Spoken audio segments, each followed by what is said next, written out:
Ok, donc c'est parti, on va voir maintenant comment gérer les contacts dans System.io.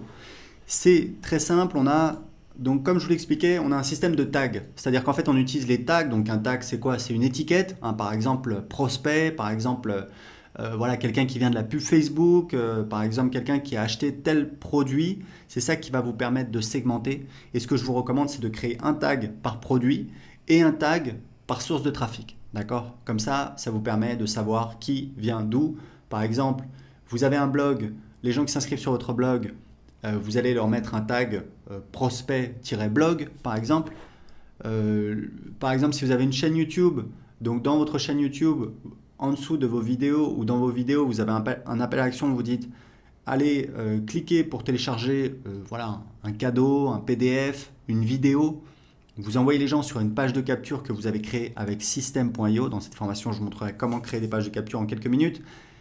Et vous pouvez définir une règle d'automatisation automatiquement. Les gens qui s'inscrivent sur cette page de capture, vous allez leur mettre un tag, par exemple, prospect-YouTube. Voilà, évidemment, vous les appelez comme vous voulez, vous faites comme vous voulez, c'est juste des recommandations pour gérer votre business. Donc le nom du tag, on va mettre par exemple, voilà, prospect-YouTube, comme je vous disais. Hop, j'ai mon nouveau tag qui est ici. Donc vous devriez commencer par créer un tag. Vous pouvez le faire en même temps que moi. Vous pouvez créer le tag prospect ou contact. C'est comme vous voulez, honnêtement. Je trouve que le mot prospect n'est pas très joli, mais c'est vraiment une préférence personnelle, c'est pas très important. On va dire que contact, voilà, c'est quelque chose d'assez simple, c'est un contact. C'est juste quelqu'un dont on a ses coordonnées. On peut donc le recontacter, mais c'est pas forcément un client, c'est pas forcément quelqu'un de très qualifié. D'accord ? Donc ici, vous avez donc la gestion des tags et ici, vous avez les contacts qui vont apparaître et vous pouvez donc utiliser ici ce sélectionneur. Alors évidemment, on n'a pas encore de contact, donc on va donc ajouter un contact. Donc ici, vous voyez, ça ressemble à une fiche de contact. Donc, très important, n'ajoutez des contacts dans System.io. Alors voilà, la langue c'est important, ici on va choisir français.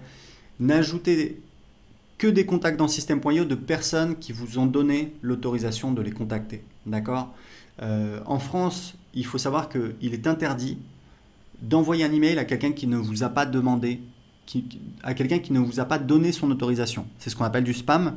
Il faut savoir que c'est quelque chose de très sérieux, puisqu'en fait, le problème du spam, c'est que ça ennuie tout le monde, mais ça vient encombrer Internet, ça encombre tout le monde, ça encombre les tuyaux, ça encombre les serveurs, donc c'est vraiment un problème. Donc il faut savoir que aux États-Unis, du moins, le spam est puni de peine de prison. C'est quand même quelque chose de très sérieux. En France, vous pouvez envoyer des emails non sollicités si la personne est un professionnel. Donc, légalement, c'est possible, mais techniquement, c'est compliqué. C'est pour ça que dans System.io, on n'autorise pas nos utilisateurs à envoyer des emails à des personnes qui n'ont pas donné leur autorisation. Pourquoi ? Parce qu'en fait, c'est une mauvaise pratique au niveau du marketing. En pratique, on va avoir beaucoup de plaintes, beaucoup de gens qui vont mettre en spam, beaucoup d'emails qui vont ne pas arriver en destination, qui vont ce qu'on appelle bounce. Tout ça, ça va créer des problèmes de délivrabilité. Et si vous le faites, on va le voir puisqu'on a des outils de monitoring en interne et on va vous contacter et on risque de bloquer votre compte. Donc voilà, c'est très important de vous prévenir. Si vous avez des doutes, n'hésitez pas à demander, n'hésitez pas à nous contacter. On est là pour vous aider.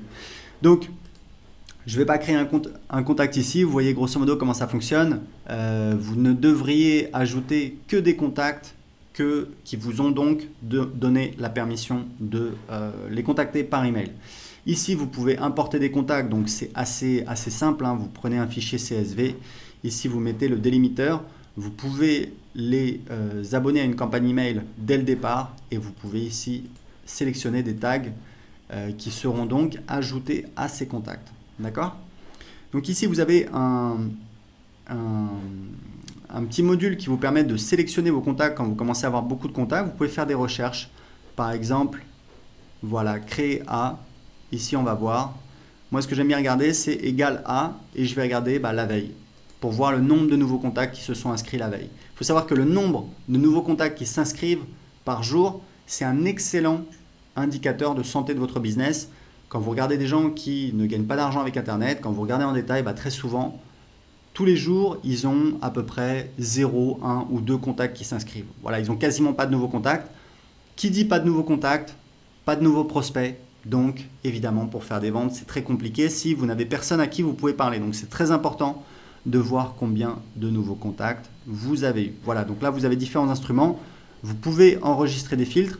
Faites attention parce que parfois, vous allez voir donc que là, j'ai ça, c'est sélectionné. Si je pars, voilà, et que je reviens dans le contact, ce sera toujours sélectionné. Voilà. Donc, des fois, il y a des gens qui oublient, hein, ça m'arrivait tout le temps au début, qui repartent, qui reviennent, et par exemple, qui disent, voilà, bah, email, je vais chercher tel email, je ne le trouve pas, je ne comprends pas, ah oui, mais c'est parce que cet email, il s'est inscrit pas ce jour-là, et du coup, il ne va pas apparaître. Et des fois, les gens nous contactent, nous disent, bah, je ne comprends pas, j'arrive pas à trouver les emails, etc. Oui, mais c'est parce qu'en fait, il y a donc des critères ici qui sont sélectionnés, et donc le résultat de la recherche est parfaitement normal. Donc vous pouvez enregistrer des filtres si vous voulez. Donc ça, c'est pour l'ensemble des contacts, pour donc gérer vos contacts dans System.io, puisque la fonctionnalité de base de System.io, c'est donc de gérer votre audience, vos contacts, vos non clients, et c'est ça qui va vous permettre de faire du marketing.